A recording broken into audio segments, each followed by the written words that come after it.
o'rinbosari, investitsiyalar va tashqi savdo vaziri Sardor Umurzakov va Pokiston Islom Respublikasi tashqi ishlar vaziri Mahdum Shoh Mahmud Qurayshiy harbiy ta'lim, turizm va diplomatik ta'lim to'g'risida ikki tomonlama idoralararo hujjatlarni almashadilar.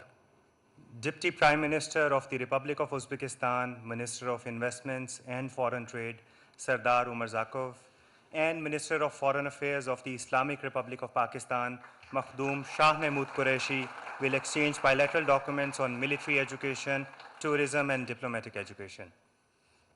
O'zbekiston Respublikasi bosh vaziri o'rinbosari, investitsiyalar va tashqi savdo vaziri Sardor Umurzakov va Pokiston Islom Respublikasi ichki ishlar vaziri Shayx Rashid Ahmad ishbilarmonlar va turistik guruhlar uchun viza tartiblarini soddalashtirish to'g'risida hukumatlararo bitimni almashadilar.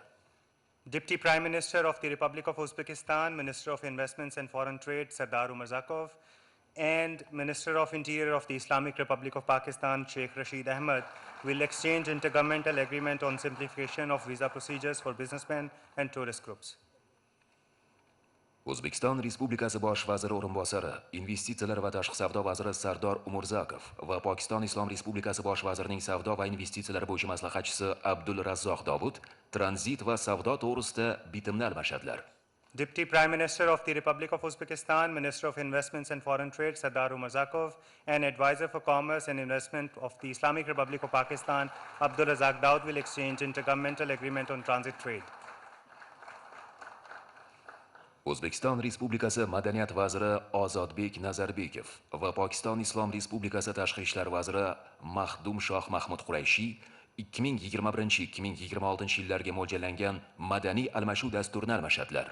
Minister of Culture of the Republic of Uzbekistan, Ozodbek Nazarbekov, and Minister of Foreign Affairs of the Islamic Republic of Pakistan, Mahdum Shah Mahmud Qureshi, will exchange program of exchange in the field of culture for 2021-2026.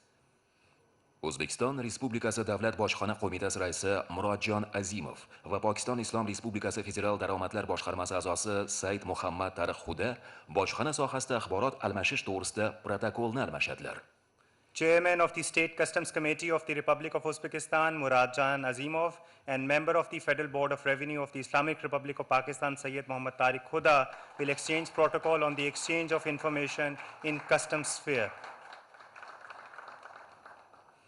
Xonimlar va janoblar, O'zbekiston Respublikasi Prezidenti Shavkat Miromonovich Mirziyoyev janobi oliylari hamda Pokiston Islom Respublikasi bosh vaziri Imron Xon janobi oliylari strategik sheriklik o'rnatish to'g'risida qo'shma deklaratsiyani imzolaydilar. Ladies and gentlemen, His Excellency Shavkat Mirziyoyev, the President of the Republic of Uzbekistan, and His Excellency Imran Khan, the Prime Minister of the Islamic Republic of Pakistan, will sign the joint declaration on the establishment of strategic partnership.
Muhtaram bosh vazir janoblari, qadrli Pokiston mehmonlar, hurmatli ommaviy axborot vositalari vakillari.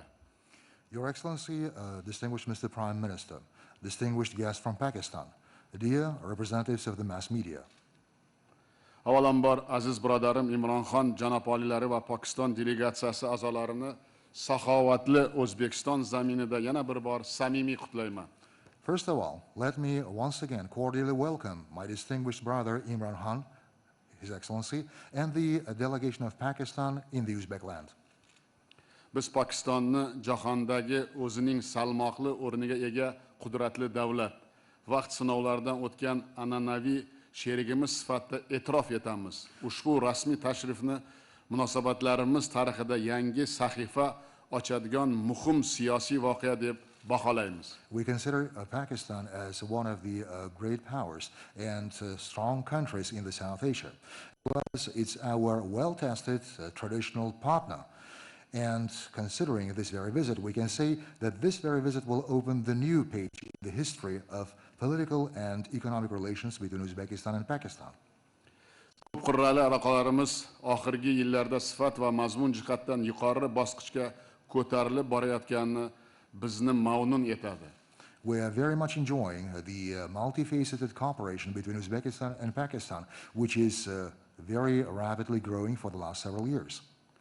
Bosh vazir Imron Xon janoblariga mamlakatlarimiz o'rtasidagi sheriklikning rivojlantirishga alohida e'tibor berayotgani va sa'y harakatlari uchun men bugun mana yana bir marta juda ko'p tor doirada ham mana shu kengaytirilgan davrada ham biz juda ko'p masalalarni aniq juda katta ishonch bilan bir-birimizga hurmat bilan lekin juda katta rejalar tuzib oldik. Men mana shu uchun qo'llab-quvvatlaganligi uchun ya mana shu bizni mana shu munosabatlarimizni yangi darajaga ko'targanliklari uchun va shuni qo'llab-quvvatlaganlari uchun alohida minnatdorchilik bildirmoqchiman.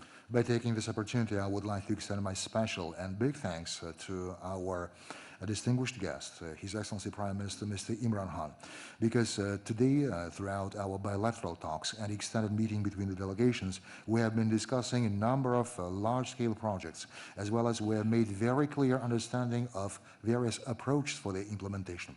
So once again, distinguished Mr. Prime Minister, I would like to thank you for your special attention and for your personal engagement in these very activities. Thank you very much. Ertaga Toshkentda bo'lib o'tadigan Markaziy va Janubiy Osiyo o'zaro bog'ligiga bag'ishlangan xalqaro konferensiya ishida bevosita o'zlari mana shu bosh bo'lib, mana shuncha delegatsiya bilan kelib ishtirok etganlari uchun mana shu forumning ahamiyati va nufuzini keskin oshiradi albatta. Definitely, your personal participation, as well as the fact that you brought here a big delegation from Pakistan, will bring the new level of the quality to the conference that we're planning for tomorrow, that will happen in Tashkent, on the topic of the connectivity between the Central and Southern Asian countries. Biz birgalikda hozir muloqotlarimizda mana shu Naya Pokiston milliy dastur va yangi O'zbekiston barpo etishga qaratilgan strategiyamiz va ko'p masalalarimiz bo'yicha qilayotgan ishlarimiz uyg'un va hamohang ekanini yana bir marta tasdiqladik. Identify that the programs that are currently undertaken both in Pakistan and in Uzbekistan, for instance, Naya Pakistan National Program and the National Program of Building New Uzbekistan, to great extent are in harmony, and they share the same values, the same goals, and the same objectives. O'zbekiston va Pokiston hamkorligining bugungi yuqori darajada kelib chiqib, biz mana shu munosabatlarimizda yana bir marta ko'p muloqotlarimiz, tayyorgarligimiz natijasida davlatlarimiz o'rtasidagi bugun mana shu strategik sheriklik to'g'risidagi qo'shma deklaratsiyaga imzo chekdik. Bu juda muhim qadam. Mana shu kelajakka ko'p harakatlarimiz, ishlarimiz, rejalarimiz, munosabatlarimizda mana shu aloqalarimiz tarixida yangi davr boshlanishga biz juda katta qadam qo'ydik. Mana shu strategik sheriklik to'g'risidagi qo'shma deklaratsiyaga imzo chekkanimiz bu hech qachon bizning tariximizda, munosabatlarimizda bo'lmagan. Shuning uchun biz bunga o'zdan o'zi kelmadi. Juda katta tayyorgarlik qildik, juda ko'p uchrashdik, juda ko'p mana shu bizni O'zbekistondan va Pokistondan rahbarlar o'zlari bilan uchrashib, bugun mana shu kunga kelganimiz bu juda katta bizning yutug'imiz. Considering the high level of cooperation between Uzbekistan and Pakistan, today we were able to sign the joint declaration on strategic partnership. This is extremely important step and it opens the new avenue in the history of cooperation between our countries. It has to be mentioned that the heads of the states have made a great preparatory work and they have conducted a number of the meetings towards signing this very strategic document.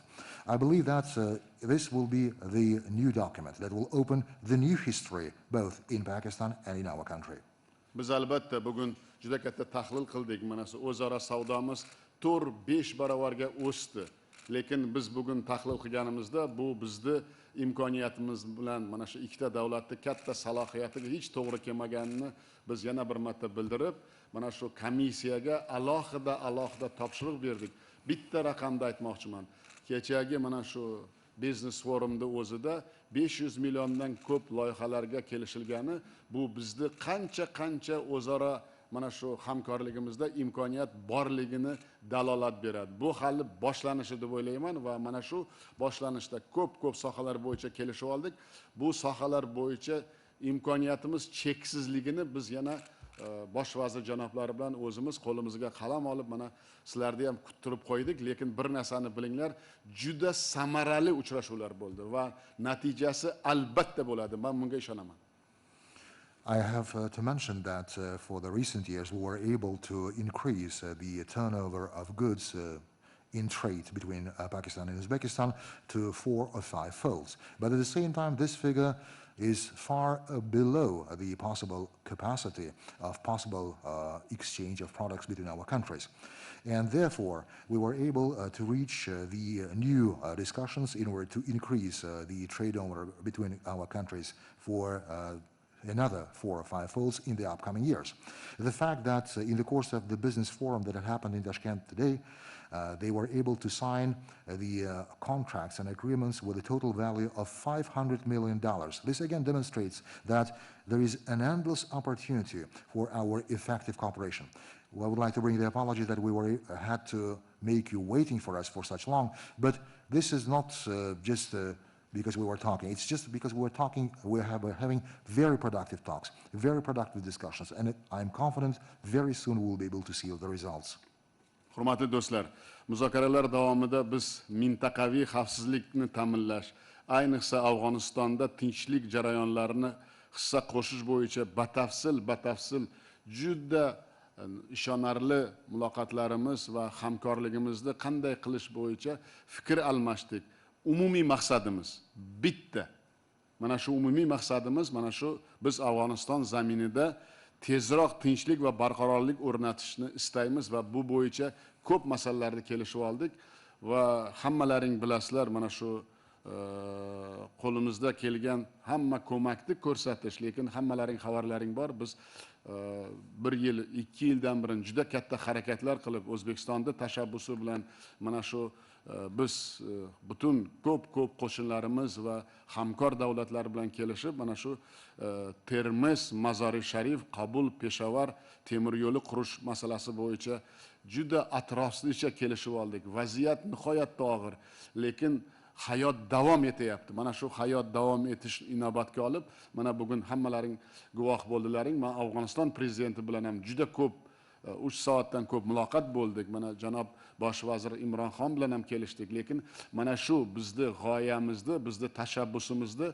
amalga oshirish bo'yicha mana shu Termiz, Mazar-i Sharif, Qabul, Peshawar temir yo'lini qurish, boshlash bo'yicha juda katta mana shu kelishuvlarga erishdik.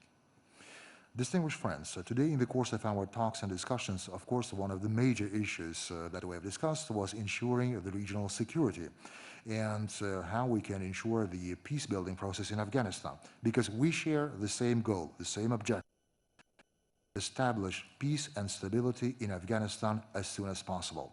And in this regard, of course, we are ready to render any necessary assistance. At the same time, we have discussed a number of other projects, such as the building of the Termez, Mazar-i Sharif, Kabul, Peshawar railway.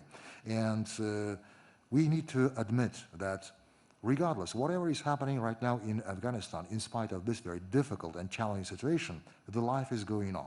People are still living. Therefore, we need to continue implementation of this very project. I have met the president of Afghanistan today, and we have had like 3-hour discussion with him. We have discussed all these initiatives, and all parties are committed for the implementation of this very project. Nüfuzli global hamda mintaqaviy tuzilmalar doirasida bir-birimizni qo'llab-quvvatlashni davom ettirishga alohida e'tibor berdik. At the same time, we attached high level of importance to mutual support and assistance in the participation in various global institutions and organizations. Hurmatli jurnalistlar, biz Pokiston bilan madaniy gumanitar sohada, jumladan mushtarak ma'naviy merosimiz, birgalikda o'rganish, ta'lim va sog'liqni saqlash yo'nalishlarida hamkorlikni chuqurlashtirishga jiddiy e'tibor qaratmoqdamiz va juda ko'p masalalarda, mana Zahriddin Muhammad Bobur va Boburiylar, Muhammad Iqbol, Mirzo G'olib singari ulug' mutafakkir va shoirlarning o'lmas merosi, ma'rifiy qarashlarini xalqlarimizning bog'lab turadigan mustahkam ma'naviy ko'prikligi to'g'risida ko'p muloqot o'tkazdik va ko'p masalalar bo'yicha kelishib oldik. Yana bitta narsani men sizlarga mamnuniyat bilan aytmoqchimanki, biz xalqlarimizni bog'lab turuvchi bu tarixiy haqiqatni hisobga olib, ajdodimiz, mashhur davlat arbobi va buyuk shoir Zahriddin Muhammad Bobur hayoti va ijodi to'g'risida birgalikda badiiy filmni yaratish haqida ham kelishib oldik. Distinguished journalists, we attach very high level of importance for building humanitarian and cultural relationship between our countries, to learn and to study our joint heritage, as well as to build closer communications in the area of health, as well as education. And with great pleasure, I would like to mention that we employ very high interest to learn the heritage of Babur and the Baburids and Muhammad Iqbal and many others. Because Mirza Ghalib or Muhammad Iqbal, these are the poets and the statesmen that has left a great heritage which is still connecting our people and acting as a good bridge. By taking this moment, I would like to announce with a great pleasure that in the course of our discussions we were able to reach the agreement that from the standpoint of establishing historic truth, we will jointly together will produce a big film that will cover the life and the poetry of the great statesman and the poet Zahriddin Muhammad Babur. Albatta, O'zbekistonda Pokiston tarixi, madaniyati va san'atiga, xususan urdu tiliga o'rganish, qiziqishni va bu qiziqish tobora oshib bormoqda. O'z navbatida Pokistonda ham o'zbek tili va adabiyoti, mamlakatimiz tarixini o'rganish va tadqiq qilishga juda katta e'tibor qaratilmoqda. We need to also admit that currently in Uzbekistan there is a great interest among the population to learn more about Pakistan culture, Pakistan arts, specifically to learn Urdu as a foreign language. In its turn, in Pakistan, Uzbek language, Uzbek literature is becoming also popular. So there are a number of different studies and research work is being carried out by Pakistani counterparts. Biz sayyohlik sohasida jumladan alohida ziyorat turizmini rivojlantirish bo'yicha hamkorlikni kengaytirish to'g'risida ham fikrlar almashdik va qo'shma dastur ishlab chiqishga kelishib oldik. In the course of our bilateral discussions, we were able to reach the agreement to further study the possibilities for enhancing and developing the religious or the pilgrimage tourism between our countries. And we agreed that we'll develop the joint action plan in this regard. Hech shubhasiz, qat'iy mana shu sa'y harakatlarimiz bilan o'z oldimizga qo'ygan yangi marralar va rejalarga yaqin istiqbolda albatta erishamiz. Buning uchun bizda barcha kuch va imkoniyatlar, eng muhimi astoydil intilish va pok niyatimiz mavjudligi to'g'risida juda katta rejalarimiz to'g'risida va qanday qilib ish qilishimiz to'g'risida biz mana shu tashrifdan keyin katta yo'l xaritasi qilib, bu yo'l xaritasini ikkomiz juda katta nazorat qilishga ham kelishib oldik. It's doubtless that through or with the help of our efforts, definitely, we will be able to attain the goals and objectives that we're setting for ourselves. In this regard, I should say that both countries employ good opportunities, we have the necessary resources, and what is the most important, that we have big endeavors and we have big commitments. And in this regard, I should say that we were agreed that we'll develop the plans of actions and we'll develop the joint roadmap in order to specify the activities we will implement in the near future. Endi so'z navbatini mamnuniyat bilan birodarim Pokiston bosh vaziri muhtaram Imran Khan janob olilariga bermoqchiman. And now with great pleasure, I would like to give the floor to my brother, the Prime Minister of Pakistan, distinguished Mr. Imran Khan. Please.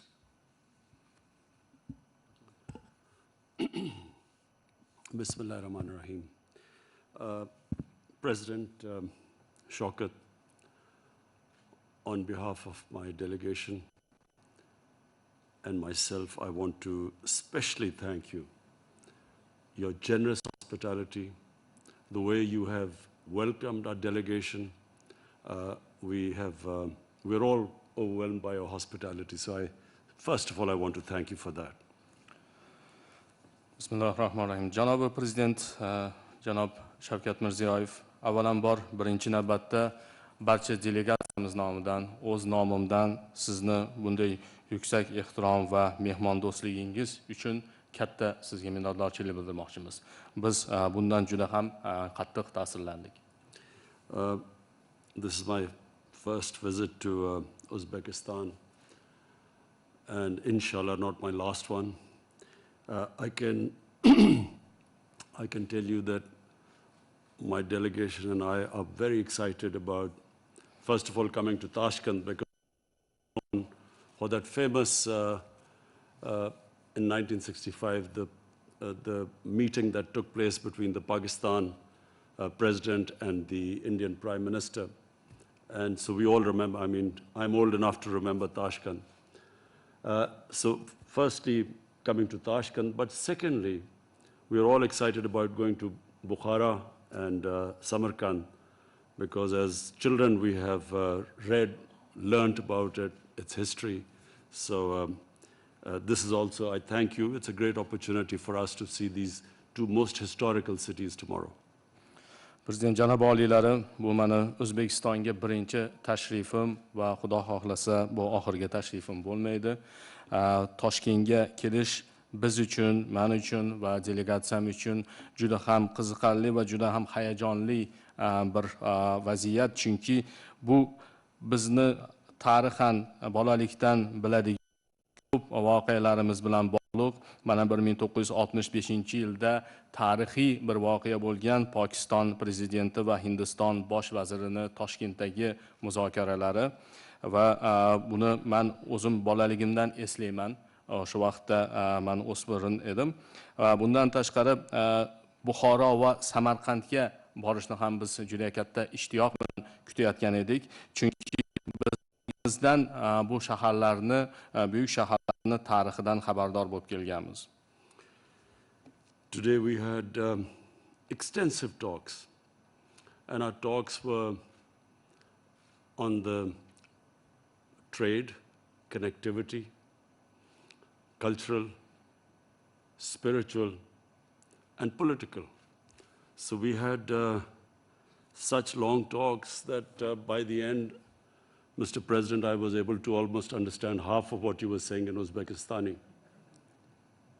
Because Urdu is so close to your language, I'm sure that more meetings and I will be able to understand all of it. We won't need an interpreter. Prezident janob oliylari, bugun biz juda ham kengaytirilgan, keng qamrovli muzokaralar olib bordik. Juda ko'p mavzularni muhokama qildik. Savdo to'g'risida gaplashdik, o'zaro bog'liqlik to'g'risida, madaniy masalalar, ma'naviy masalalar, siyosiy masalalarni gaplashdik. Shunday uzoq muloqot qildikki, men muloqotimizni yakuniga kelib, sizni gapirayotgan gapingizni o'zbek tilidagi so'zlaringizni deyarli yarmini tushunishni boshladim. Menimcha, agar bunday muloqotda davom ettirsak, keyinchalik men 100% tushunaman, chunki urdu tilimiz o'zbek tiliga yaqin va bizga tarjimon hojati bo'lmay qoladi. So first about the economic cooperation. Both of us are on the same path. Mr. President, you're talking about new Uzbekistan, Nea Uzbekistan, and we are talking about Nea Pakistan. The journey is the same. Number one, we want to lift our people out of poverty. We want a bottoms-up approach rather than a trickle-down approach, which has been traditional. So we are on that journey where we are trying to pull people out of poverty. And this is the model of our Prophet Muhammad sallallahu alaihi wasallam. In the state of Medina, he is the first one who started a welfare state where even when they did not have money, the concentration was that a state only prospers when everyone prospers, when it's an inclusive development. And China recently has proved that if you take the people out of poverty, the whole state becomes rich. So we are on that same journey.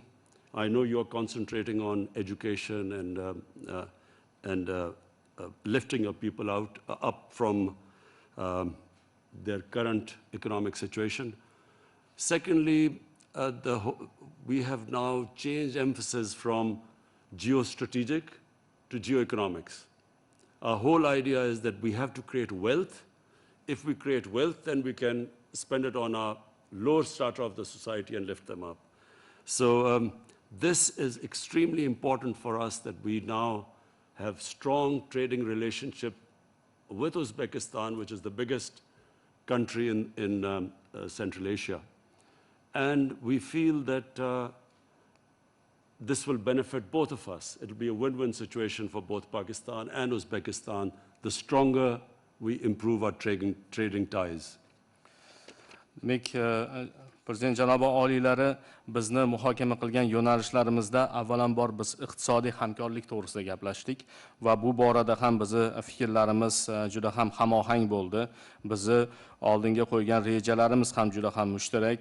Mana siz yangi O'zbekiston qurish to'g'risida gapiryapsiz. Biz Naya Pokiston dasturini oldinga suryapmiz va bu har ikkala dasturni ham asosiy negizida bo'lgan masala bu aholida kambag'allarni qisqartirish, kambag'allikdan chiqarish insonlarni va bu ishni amalga oshirishda pastdan yuqoridan pastga emas, pastdan quyi qatlamlardan eng kambag'allarni holatidan kelib chiqqan holda yuqoriga qarab borishni rejalashtirganmiz. Mana shunday yo'nalishda birinchi bo'lib payg'ambarimiz Muhammad sallallohu alayhi vasallam Madina shahrida yo'lga qo'yganlar va o'sha davrda hattoki o'sha aholini qo'lida pul bo'lmagan taqdirda ham shu vaziyatdan kelib chiqish, ya'ni kambag'allarni holidan xabar olib, kambag'alni qoldirmaslikka harakat qilganlar va buni natijasida ulkan bir davlatni qurishga erishganlar. Hozirgi kunimizda esa bunga Xitoy yaqqol namuna bo'lib turibdi. Ya'ni bunday yondashuvni haqiqatda ham to'g'ri yondashuv ekanligini isbotlab kelmoqda. Ya'ni aholini eng quyi qatlamlariga e'tibor berib, ularni kambag'allikdan chiqargandan keyin mana o'shalar boy bo'lsa, unda albatta davlat ham boy bo'ladi. Mana shu yo'nalishda sizni ham fikrlaringizga biz juda ham qo'shilishamiz. Ta'limga e'tiborni, juda katta ta'limga e'tibor bermoqdasiz va bu yo'nalish orqali aholini aynan holatini yaxshilash, iqtisodiy va ma'naviy holatini yaxshilashga urg'u bermoqdasiz. Va bu yerda asosiy g'oyalarimizdan bittasi bu geosiyosatdan geoiqtisodiyotga o'tish va bu juda ham muhim va bu yo'nalishda savdoni yo'lga qo'yish, bu to'g'risida ham juda ham yaxshi bir fikrlarga kelishib oldik va albatta bu yo'nalishlardan amalga oshirishda o'zaro manfaatli yondashuv bo'lishligi katta ahamiyatga ega. Mana shu yo'nalishlarda biz siz bilan muloqot qilib kelishib oldik. So, Mr. President, you can imagine the amount of interest in Pakistan for the trading ties and the economic ties between our two countries. We have brought a delegation. It's one of the largest delegations ever of business community to come to go out of their country. We have brought 130 of our top business houses. And when I was leaving this morning on my mobile phone, I had messages from other business houses who also wanted to come today. So this is the beginning of, inshallah, a very powerful relationship between the two countries. And we feel that we can mutually benefit each other. We are really interested. Our business has signed a lot of MoUs, as you mentioned in your speech. We are really interested in help in agriculture because of your manufacturing agricultural implements, which Pakistan is now trying to upgrade its agriculture, which is basically an agricultural country. And secondly, cotton. We're going to seek help from you to improve our cotton seeds. The mutual benefit to the two countries will be Uzbekistan will have access through Pakistan. First of all, Pakistan with 220 million people is a huge market. And then onwards from our ports to Middle East and to Africa. And one day, inshallah, if our relationship improves with India, you will also have access to India. And Pakistan then has access to Uzbekistan, Central Asia, and beyond. So it is a very exciting relationship between the two countries. Janob Prezident, mana O'zbekiston bilan savdoni rivojlantirish biz uchun juda ham katta ahamiyatga ega, chunki O'zbekiston Markaziy Osiyodagi eng yirik davlat va bizni tomonimizdan shuning uchun ham bu o'rtadagi muloqotni, bog'liqlikni, o'zaro savdoni rivojlantirish qay darajada qiziqarli va manfaatli va muhim ekanligini tasavvur qilishingiz mumkin. Mana hozir biz 130 kishidan iborat bo'lgan yirik bir delegatsiya bilan keldik, ya'niki ular Pokistondagi tadbirkorlar vakillari, juda ham yirik tadbirkorlik birlashmalarining vakillari va bugun ertalab bu yo'lga chiqishimizdan oldin mana mobil telefonimga yana bir qator murojaatlar kelib tushdiki, boshqa tadbirkorlik guruhlaridan ular ham O'zbekistonga kelib, ular ham o'zaro aloqani o'rnatishga qiziqishlari bor ekanliklarini aytishdi va xudo xohlasa albatta bu yo'nalishdagi ishlarimiz o'zaro manfaatli hamkorligimiz davom etadi. O'zbekistondagi mana siz bir qator o'zaro anglashuv memorandumlari to'g'risida aytdingiz, o'zaro biz kelishib olgan nuqtalarimiz to'g'risida. Bundaylardan bittasi biz uchun albatta birinchi navbatda qishloq xo'jaligi yo'nalishida bevosita qishloq xo'jaligi sanoati, ya'ni O'zbekiston qishloq xo'jaligi yo'nalishidagi ishlab chiqarayotgan jihozlari, dastgohlari, mashinalari bizga juda ham katta bizda qiziqish uyg'otdi, chunki Pokiston avvalambor agrar iqtisodiyot asosidagi mamlakat hisoblanadi va ikkinchi masala bu yo'nalishda bizda paxta urug'chiligi masalasi. Bunga ham juda ham katta qiziqishimiz bor va mana shu bizga juda ham foydali bo'ladi deb ishonchimiz komil. Endi o'z navbatida O'zbekistonni Pokistondan oladigan manfaatli bir natijalarga to'xtaladigan bo'lsak, avvalambor Pokiston 220 million aholiga ega bo'lgan yirik bir bozor desak bo'ladi O'zbekiston mahsulotlari uchun, xizmatlari uchun. Bundan tashqari O'zbekiston Pokiston orqali, Pokiston dengiz portlari orqali Yaqin Sharq va Afrika mamlakatlari bilan ulanish, ularga ham o'z mahsulotlarini yetkazish imkoniyatiga ega bo'ladi va xudo xohlasa o'rtadagi munosabatlarimiz tiklanadigan bo'lsa, Hindiston bozoriga ham kirib kelishga bu yo'l ochadi deb ishonamiz. Va shuning uchun ham Pokiston esa o'z navbatida O'zbekiston orqali O'zbekiston bozori va shu bilan birgalikda Markaziy Osiyodagi boshqa mamlakatlar bozoriga kirib kelish imkoniyatiga ega bo'ladi va bu bilan to'xtalib qolmasdan albatta Markaziy Osiyoda atrofidagi mamlakatlarga ham bog'lanish imkoniyatiga ega bo'ladi. And so to connect, the two countries need to improve, number one, our air connectivity. And so for that, we have decided that we will try and increase the frequency of flights between the two countries. Secondly, through land, we have experimented that a truck has left Pakistan-Torkham border and has arrived in 2 days to Uzbekistan. So land connectivity, but most of all, and I know it is your brainchild and your passion, the railway from Mazar-e-Sharif, from Uzbekistan, Mazar-e-Sharif to Peshawar, which an idea which we all feel in Pakistan extremely excited about. We think that this really would change everything if we can have this railway line. It will improve connectivity between the two countries and the transportation of goods.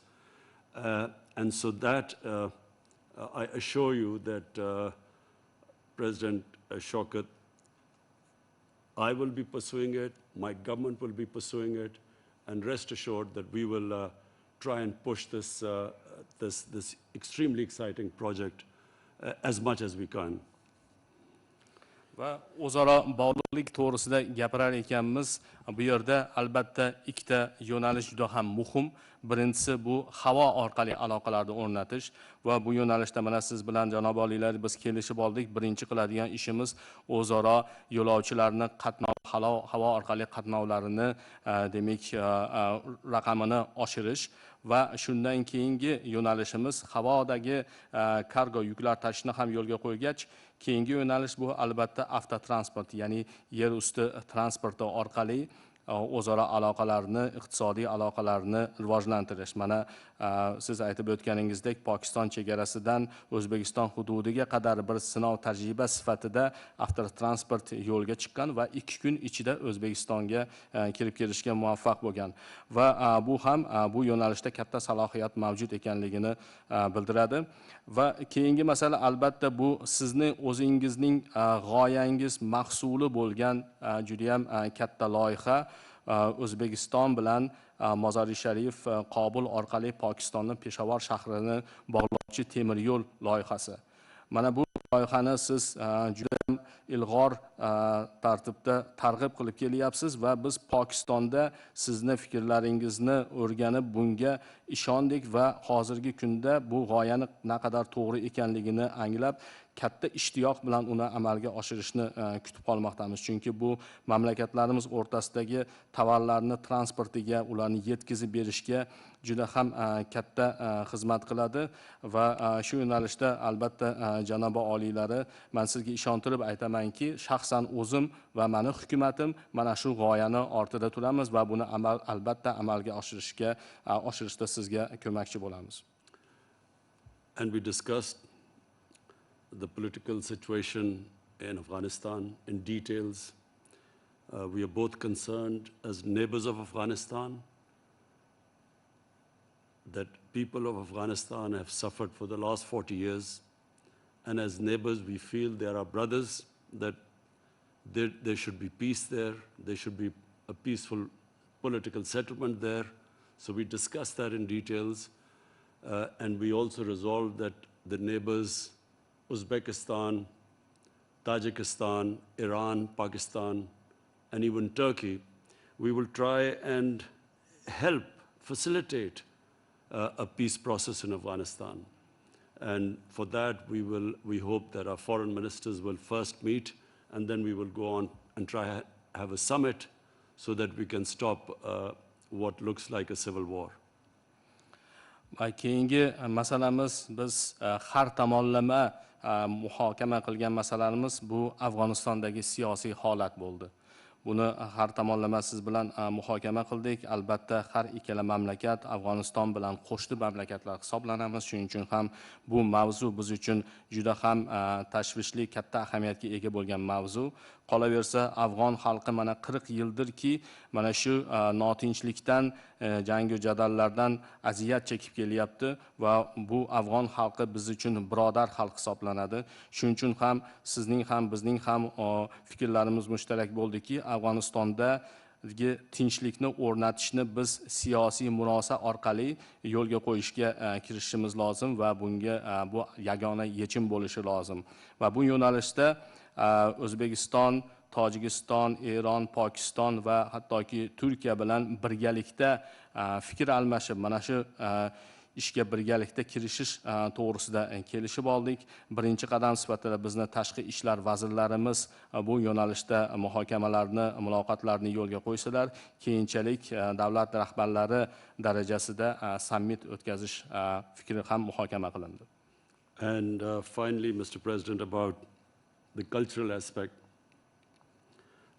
This is extremely exciting that we have decided now to make a film on the first of the great Mughals, Zahiruddin Babur. His dynasty ruled India for 300 years. And during that time, India was considered one of the richest places in the world. 24 to 25% of the world GDP was from India. So it was a superpower of its time under the dynasty of Babur. So I think people, the young people in Uzbekistan and in Pakistan must know this connection. This connection stayed for hundreds of years between this part of the world and our part of the world. And we feel that this film would, and similar films, not just this film, they will connect the people of the two regions together. And then we can think of films on Iqbal, on Mirza Ghalib. I never realized that Mirza Ghalib was popular here. And then Imam Bukhari and, who we are all connected with in the subcontinent. So we hope that this will be the beginning of a strong cultural exchange between the two countries. Va nihoyat so'nggi mavzu bu madaniy aloqalar mavzusi bo'ldi. Bu yo'nalishda ham biz uchun juda ham qiziqarli va hayajonli bo'lgan bir mavzuni muhokama qildik. U ham bo'lsa buyuk ajdodimiz Zahiriddin Muhammad Bobur, ya'ni butun dunyoda buyuk Mo'g'ullar imperiyasini asoschisi deb sanaluvchi Zahiriddin Muhammad Bobur to'g'risida bir film yaratish, birgalikda shuni filmni yaratish g'oyasi bo'ldi. Albatta Zahiriddin Muhammad Bobur imperiyasi Hindistonda 300 yil davomida hukm surgan va o'sha hukmronlik davrida Hindiston iqtisodiyotini shu darajada ko'targanki, jahon yalpi ichki mahsulotining 25% o'sha davrda Hindistonning ulushiga to'g'ri kelgan. Juda ham yirik, qudratli bir davlatni yaratgan va albatta bu tarix to'g'risida pokistonlik yoshlar, o'zbekistonlik yoshlar xabardor bo'lishlari kerak. Biz o'rtamizdagi bu rishtalardan ular xabardor bo'lishliklari kerak va shuning uchun ham bu filmni va nafaqat bu kelajakda shunga o'xshagan boshqa filmlarni ham yaratish bizga juda ham ma'qul bir g'oya bo'ldi va bunga juda ham katta qiziqish bildirmoqdamiz. Hozir kelajakda Muhammad Iqbol to'g'risida, Mirza G'olib to'g'risida, hattoki biz Mirza G'olibni O'zbekistonda bilishlaridan ham unchalik xabarimiz yo'q edi va bundan keyin Imom Buxoriy to'g'risida albatta shunday filmlarni, shunday madaniy o'rtadagi aloqalarni, almashuvlarni yo'lga qo'yadigan bo'lsak, bu albatta har ikkala mamlakatga juda ham katta naf keltiradi. And inshallah, as our countries get together, get closer together, cultural exchanges get stronger, then, Mr. President, I will introduce cricket to the people of Uzbekistan. Albatta, Xudo xohlasa, Prezident janobi oliylari agar mamlakatlarimiz yana ham bir-biriga yaqinlashsa, o'rtadagi madaniy aloqalarimiz yana ham kuchaysa, Xudo xohlasa O'zbekiston xalqiga kriket o'yinini ham olib kelib tanishtiraman. Rahmat. Men o'ylayman, avvalambor men sizga mamnuniyat bilan aytamanki, mana shu 2 yildan burun O'zbekistonda birinchi marta kriket federatsiyasi ro'yxatga olib, 2000 dan ko'p yoshlarimiz kriket o'ynayapti. Men mana shu siz bu soha bo'yicha juda katta muvaffaqiyatlarga erishganingizni inobatga olib, biz bu sohani ham juda katta rivojlantiryapmiz. Bu sohada ham men o'ylayman birgalikda hamkorlikni amalga oshiramiz. Thank you very much. By the way, 2 years ago in Uzbekistan we have registered the Cricket Federation of Uzbekistan. So to date, more than 2,000 youngsters of Uzbekistan are successfully playing this very game. But nevertheless, the skies are the limit. So together, I believe that we'll be able to initiate new ideas, new programs on training the young cricket players, and we'll achieve good accomplishment in this way too. Umuman, hurmatli ommaviy vositalar vakillari, mana ko'rdilaringmi, qisqa bo'ldi. Mana bizda mana shu muloqotlarimiz, lekin qanday sermazmun bo'ldi. Ayniqsa yana bir marta aytaman, Afg'onistondagi tinchlik bizni juda xavotirga soladi va juda ko'p narsalar bo'yicha kelishib oldik. Ikkinchidan, bironta soha qolmadiki, biz qandaydir shu sohaga urg'u berib, hamkorligimizni amalga oshirib, natijaga erishish bo'yicha. Yana bir marta aytaman, bir narsa eng bizga ayon bo'ldiki, juda katta imkoniyatlarimiz bor. Agar shu imkoniyatlarni to'liq ishga solsak, ikkita mamlakatga ham o'zi ijobiy natija bo'lishini va ko'p yo'nalishlar bo'yicha bizda ham erishilgan muvaffaqiyatlar, Pokistondagi erishilgan muvaffaqiyatlarda va birinchi marta mana shu Pokistondan bizga 130 dan ko'p hamkorlar kelib, mana biznes forum bo'lib, mana shu raqamlarda aytdim. Bu raqamlar faqat boshlanishi. Shuning uchun o'zlaring mana bosh vazirimizni, mana hurmatli Imron xonni yana bir marta so'zlarini eshitdilaring. Bilasizmi, bizni muloqotlarimiz tugamayaptiki, juda katta imkoniyat borligini endi sezyapmiz. Bu ham iqtisodiyotda va mana shu madaniyatda, ma'rifatda buyuk rishtalarimiz, mushtarak rishtalarimizni amalga oshirib, mana shu buyuk bobolarimizni mana yana bir marta Bobur Mirzo to'g'risida kelishib olganimiz bu juda katta kelajakda mana shu yoshlarimizga bir qandaydir madaniy va juda katta mana shu hozirgi vaziyatda yoshlarga agar mana shu buyuk bobolarimizni haqiqatda mana shu Lahorga borib qurgan mana shu juda katta bog'larini, madrasalarini, masjidlarini hali ko'p yoshlarimiz bilmaydi bobolarimiz nimaga qodir ekanligi. Mana shu hozir Imronxon aytgandek 300 yil mana shu hukmronlik qilgan bobomizni iqtisodiyot qanday cho'qqilarga erishilgan Hindiston. Shuning uchun biz mana shu sohalarda ham birgalikda rivojlantirish bo'yicha ham kelishib oldik. Men o'ylayman, hali bu boshlanishi. Men Imronxon janoblariga aytdim, kelgusi safarda ziyoratni Andijondan boshlaymiz deb kelishib oldim. Shuning uchun juda katta mamnuniyat bilan rozi bo'ldilar. Xudo xolasa mana shu Andijonda uchrashgancha ko'p masalalarda amalga oshiramiz. E'tiborlaringiz uchun katta rahmat. Distinguished representatives of the media, I should say then, and as you can see, within such short period of time, we were able to cover a wide array of issues, a great number of different areas for the discussion. Of course, we have been discussing every sector in big details. We have been speaking about the opportunities that we have. And believe me, having discussed all these issues, only now we're starting to realize and to understand that what a great opportunity we have that can bring great success for both countries. And even the fact that 130 businessmen arrived to Uzbekistan and we have conducted the first forum already is a good indication that this is a good commencement. And as Mr. Imran Khan has mentioned, definitely there is a great opportunity to enhance our cooperation in economy, in education, as well as in politics and in cultural exchanges. You have heard that we will initiate the film about Babur Mirzo. Definitely. These types of films are really important for our youth so that they should know about that very great heritage that has been left by the Baburids. And not many Uzbek youngsters know that in Lahore there are a great number of mosques or the mausoleums or different schools that were built by our predecessors. At the same time, we should say that this is just the beginning. And in the end of our bilateral discussions, we agreed that the next visit of Mr. Imran Khan to Uzbekistan will start in Andijan city. And I believe that by that time, we'll be able to accomplish great projects, great ideas. So there will be a lot of things that we can exchange and talk in Andijan. Thank you very much. Thank you.